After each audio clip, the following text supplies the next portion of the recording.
Hi everybody, I'm Gloria Moraga. Donald Trump and that pesky 14th Amendment. I'm quoting now from the United States Constitution. This is Section 3 of the 14th Amendment.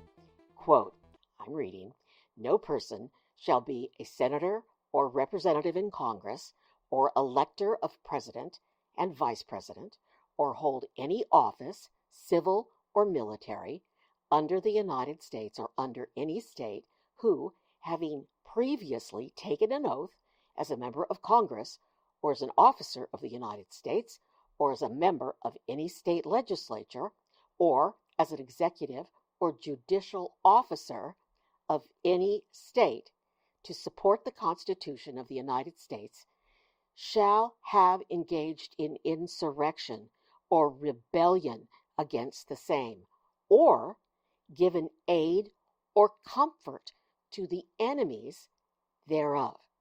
But Congress may, by a vote of 2/3 of each house, remove such disability." End quote. The 14th Amendment was ratified in 1868. It was written after the Civil War, because of the Civil War.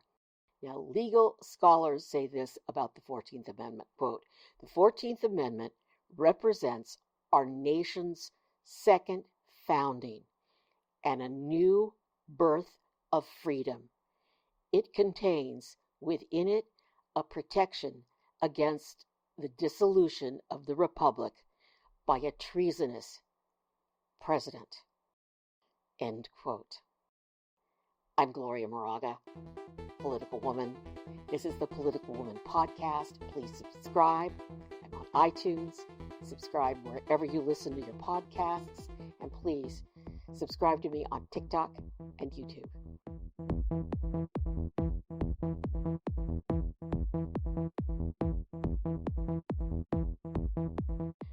All right. In this podcast, I'm going to quote heavily from an article called "The Sweep and Force of Section 3.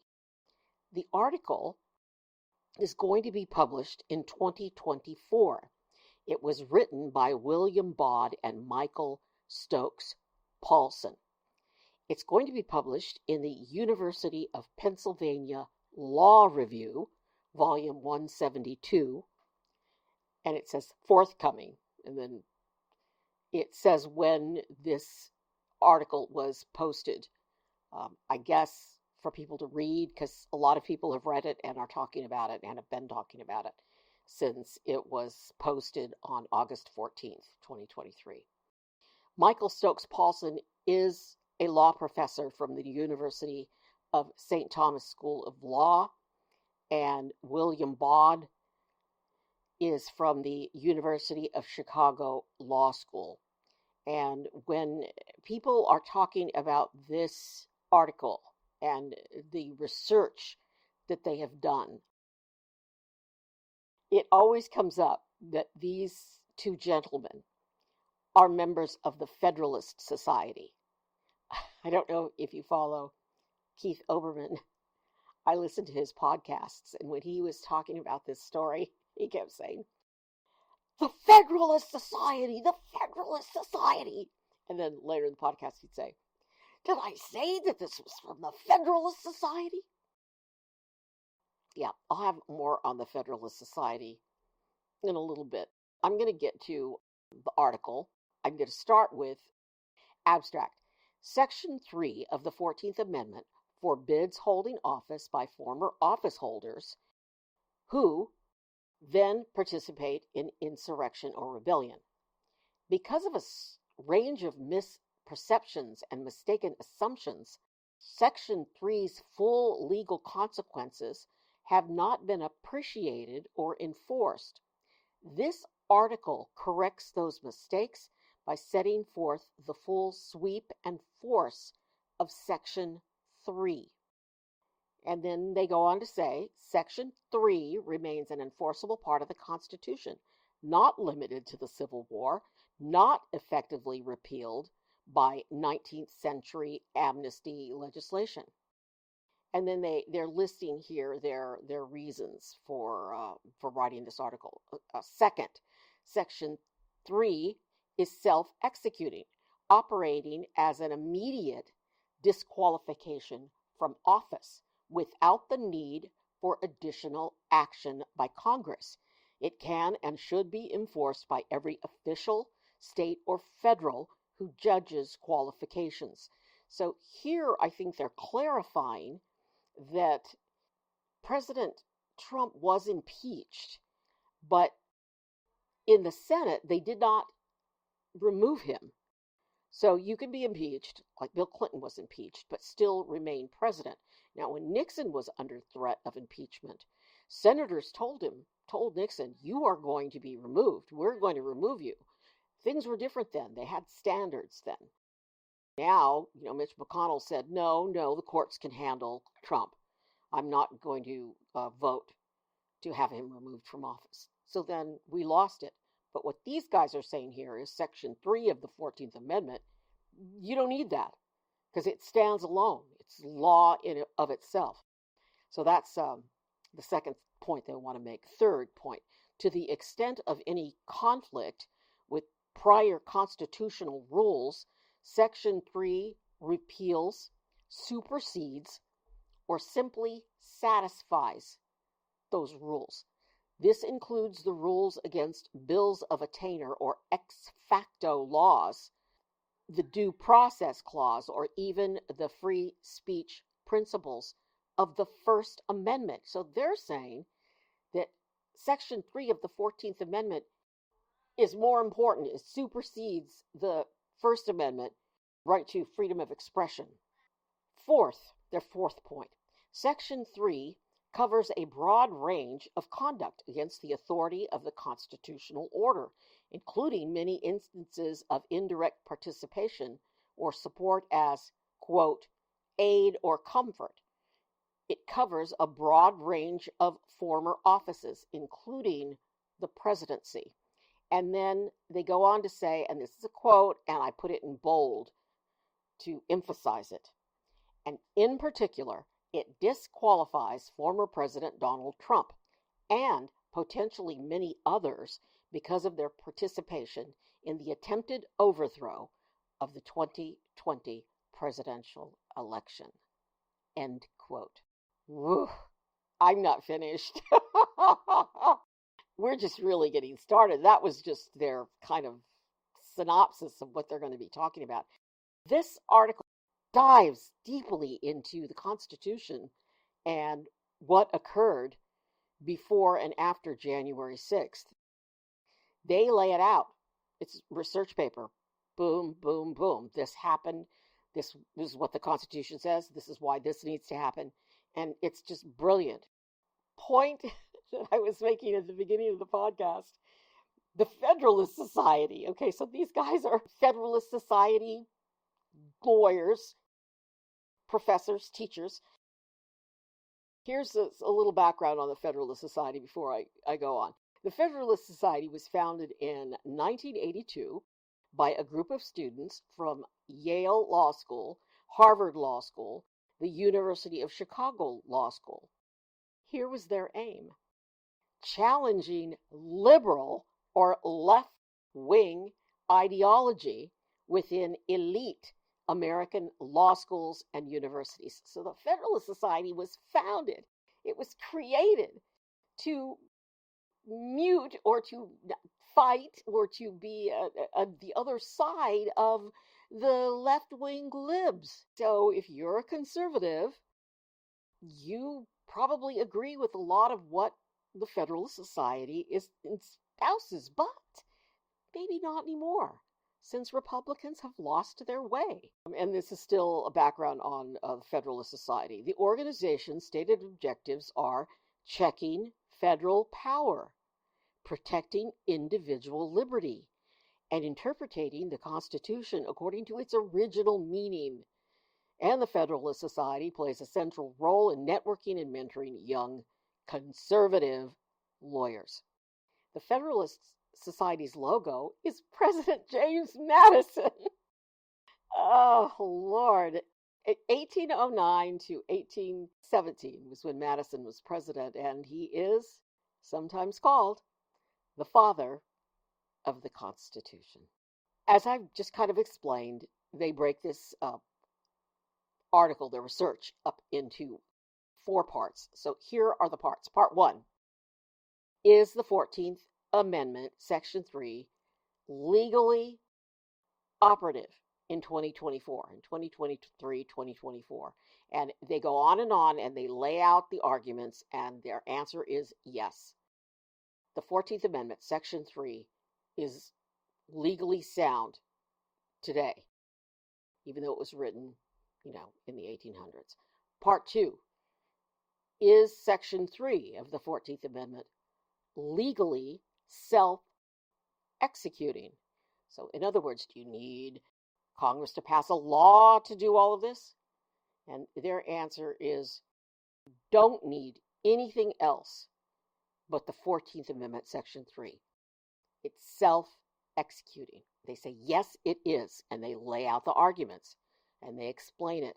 Part 3 of the article, the research, is they ask this question: does Section 3 supersedes, qualifies, or satisfies prior constitutional provisions? They say yes. And then finally, Part 4. Part 4 begins on page 61 and it goes to page 124. Here's what they talk about in Part 4. 3's substantive disqualification is sweeping. So 3 disqualifies Donald Trump and others across the board. No argument. This Part 4 is really the meat and bones of the article, I think. I'm going to share, just because the podcast, can't go on forever. Of course, again, I'm late, so it's late night, early in the morning. So I'm just going to share some of it, and it's obviously the part about Donald Trump. This starts on page 111, and it's Section C, and I'll quote: the attempted overthrow of the 2020 presidential election. We finally come to the urgent question of the day. How does Section 3 of the 14th Amendment apply to the events of 2020 and 2021, the efforts by Donald Trump and others to overthrow the results of the 2020 presidential election and install Trump as president for another term, despite his loss to Joseph Biden? They go on to say, consider the overall package of events, the dishonest attempts to set aside valid state election results with false claims of voter fraud, the attempted subversion of the constitutional processes for states' selection of electors for president and vice president, the efforts to have the vice president unconstitutionally claim a power to refuse to count electoral votes certified and submitted by several states. I'm still quoting. The efforts of members of Congress to reject votes lawfully cast by electors. And finally, the fomenting and incitement of a mob that attempted to forcibly prevent Congress's and the vice president's counting of such lawfully cast votes, culminating in a violent and deadly assault on the Capitol and the Congress and vice president on January 6th, 2021. I'm still quoting. Taken as a whole, these actions represent an effort to prevent the lawful, regular termination of President Trump's term of office in accordance with the Constitution. They were an attempt to unlawfully overturn or thwart the lawful outcome of a presidential election and install instead the election loser as president. They constituted a serious attempt to overthrow the American constitutional order. Does Section 3 cover this conduct? Did these events constitute insurrection or rebellion within the meaning of the Constitution? And if so, who all might be said to have engaged in conduct or given aid or comfort to those who did? We will consider these questions in turn. End quote. After this section, the authors lay out the entire 2020 election denying scenario. They lay it out. Brilliant. And they start with, and they do basically pretty much what the January 6th committee did. They start with Trump even before the election, when I'm sure he was getting poll numbers saying that it's not going to be a fair election. It's not going to be a fair election. I mean, how many times did he say that? So they go through item by item of what was done to lay the foundation for what happened on January 6th and what they tried to do in the states. What, if you followed what DA Fani Willis is doing in Georgia, what other states are doing with the fake electors, it's all laid out in this research, in this article. So they do that brilliantly. It goes on for pages and pages and pages. It's fascinating. So then we get to this part. Quote, the bottom line is that Donald Trump both engaged in insurrection or rebellion and gave aid and comfort to others engaging in such conduct within the original meaning of those terms as employed in Section 3 of the 14th Amendment. If the public record is accurate, this case is not even close. He is no longer eligible to the office of presidency or any other state or federal office covered by the Constitution. All who are committed to the Constitution should take note and say so. And that's what I've been doing. Take note and say so. And then I quote here from the very end, and I can't even go into it all because it's a whole nother podcast. After they lay out all of this evidence and they talk about the 14th Amendment and they talk about Section 3 and they document it and it's all in there, they also write about others who broke the law and others who should be removed from office and should not be able to run for office again, including Congress members. And so I'll just quote from that part, just a little bit of it. Consider those who were not part of the uprising itself, but who provided planning, encouragement, assistance, or other material support to those who rose up on January 6th. Consider proceedings against U.S. Representatives Biggs, Gosar, Green, for instance. Raise this as a serious possibility. Pennsylvania's State Senator Doug Mastriano, who is also a retired military officer and recent gubernatorial candidate, is said to have transported busloads of people to what became the insurrection and was near the Capitol during the attack. Former New York Mayor Rudy Giuliani worked extensively to overturn the election and likewise riled the mob at the Ellipse on January 6th. That section goes on and on. It's really important and really critical for our democracy. That's the end of my quoting of the Federalist Papers law professors. The Federalist Papers, the Federalist Papers. After all this is said, there is this information. There is an effort right now that has gained momentum across the country. So it's happening in New Hampshire, Arizona, Michigan, and in other states to use Section 3 of the 14th Amendment to take Trump off the ballot in those states. From the Federalist Society's mouth to God's ear, or whatever you believe is a higher power. It's a great article. I've read other articles about how this could backfire, how Trump people could use this to do this and that, and what about the Supreme Court, and it would be challenged, and I don't know. Is our court just totally lost as well as the Republicans, or are they going to uphold the Constitution? I don't have any answers for you, my friends. I do say that this is a brilliant article and something that we should all read. And I am Gloria Moraga. I am a political woman. I vote. Please vote.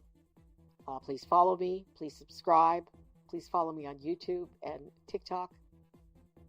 Please, whatever you do this holiday weekend, happy Labor Day. Be safe.